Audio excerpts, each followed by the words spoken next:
Want a room makeover without spending a lot of money? Painting existing furniture will give your room a brand new look.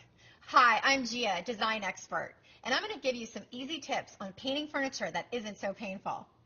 Now, I know you might think this is going to take a lot of time, but in the end, you're going to love the final result.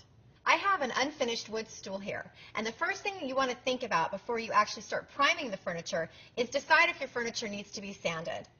How you'll make that decision is by two ways. One, does it have knots like this on it? And two, are there any bumps on the furniture? If so, you're going to want to take a sanding sponge just like this and just go in short strokes up and down. You're going to do that for a few minutes, and then next is to check. And the best way to check is by using your hand and taking it up and down the grain of the furniture. Once it's smooth, the next step is to dust your piece of furniture. This is a tack cloth, and this is going to remove all the dust particles.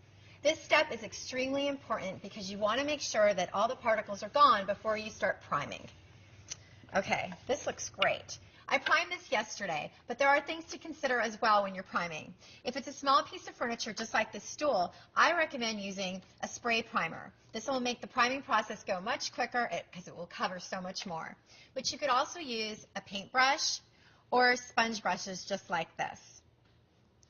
Once you've covered your furniture piece entirely in the primer, let it dry. This step is extremely important because if you apply the paint to the wet primer, it's going to peel off and you're going to have to start it all over again and you're not going to be happy. Okay, this looks great. So now I'm ready to start painting. I've chosen to roll the paint onto the stool because it has a large flat surface. Okay, I'm just going ahead and applying the paint onto my roller. Okay, now I'm ready to go. You want to make sure before you pull it out that you don't have any spills. Okay, we're ready to go.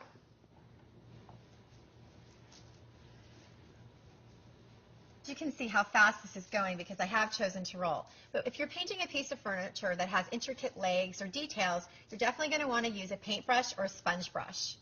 The key is just to make sure that the surface is covered really evenly and smoothly. Okay, for the sides, I'm going to go ahead and switch to a sponge brush. And it's the same process for that. Because I've primed it, you can see how fast it's going on, and also it's extremely smooth, so I'm avoiding any kind of bumps along the way. Okay, as you see, the first coat is on, and this looks great. I'm going to continue with the legs, and I'm going to use my sponge brush. Okay, well, this was a lot of fun. I have brand new stools, and this is a great project to get your families involved with.